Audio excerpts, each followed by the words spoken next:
Hello বন্ধুরা, তোমরা সবাই কেমন আছো? আশা করি ভালো আছো। এই যে কীর্তন দাদু আসছিল, কীর্তন করে গেছিল।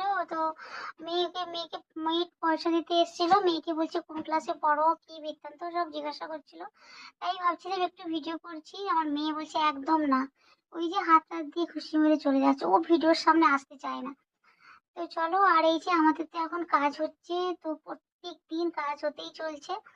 তো কিছু করার নেই, কাজ তো হবেই, তার মাঝখানে কাজও তো করতে হবে বলো। আর এই যে আমি এটা কি করছি বলতো, এটা হচ্ছে গোপাল সোনাদের জন্য আজকে একটু পায়েস করছি।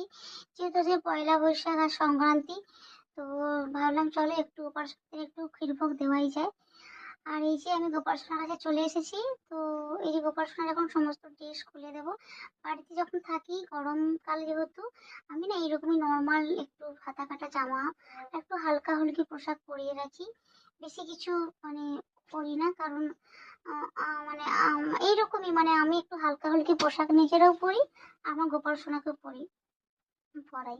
সে যেন মনে হয়, আমাদের মনে হয় যেন গরম লাগছে বা কিছু। চলো আজকে আমি স্নান টান করে আজকে গোপাল সোনাকে নতুন ড্রেস পরাবো। তাই আজকে একটু ভারী ভুড়ি পরাবো, তো বিকালের দিকে সেগুলো খুলে তারপরে আবার হালকা ড্রেস পরাবো। যেহেতু পয়লা বৈশাখ নতুন জামা কাপড় পরবে সবাই, আমরাও পরবো, গোপাল সোনাকেও পরাবো। তাই জন্য স্নান টান করিয়ে আমি নতুন ড্রেস পরিয়ে দিলাম। তো তোমাদের সাথে সেটাই একটু শেয়ার করছি। এই যে স্নান করিয়ে গা মুছিয়ে প্যান্ট পরিয়ে একটু বসিয়েছি। তারপরে এইদিকে একটু কাজ সেরে নিয়ে গোপাল সোনাকে আমি সাজিয়ে দিলাম। তো তো দেখো কেমন লাগছে গোপাল সোনাকে।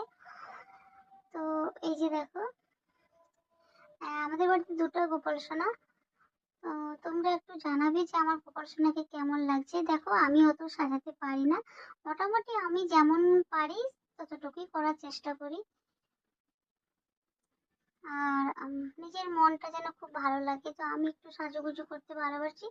আমিও আমার গোপাল সোনাকে এইভাবেই রাখি সবসময়। আসলে প্রত্যেক দিন তো গোপাল সোনার পুজো হয়, গোপাল সোনাকে প্রত্যেক দিন একই রকম তো সাজানো যায় না। তো এক এক দিন এক এক রকম সাজানো হয়।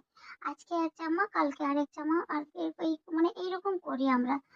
তো যতটুকু পারি, আমার যতটুকু আমরা যতটুকু জানি, যতটুকু পারি সম্পূর্ণ আমরা একদম করতে পারি না মোটামুটি। এই যে পায়েস হয়ে গেছে, আর এই যে মিষ্টি আর জল দিয়ে দিয়েছি। তো এরপরে এটা দুপুরে আমরা দিচ্ছি। তো দুপুরে এই ভোগটা দিচ্ছি, গোপাল সোনার জন্য দিচ্ছি আর কি।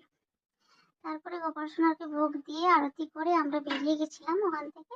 তারপরে এসে ভোগটা তুলে ভাবলাম চলো গোপাল সোনাকে, এত সুন্দর লাগছে না, আমি চোখ ফেরাতেই পারছিলাম না। আমার যেন খুব ভালো লাগছিল, তাই ভাবলাম চলো একটু গোপাল সোনাকে আদর করে দিই।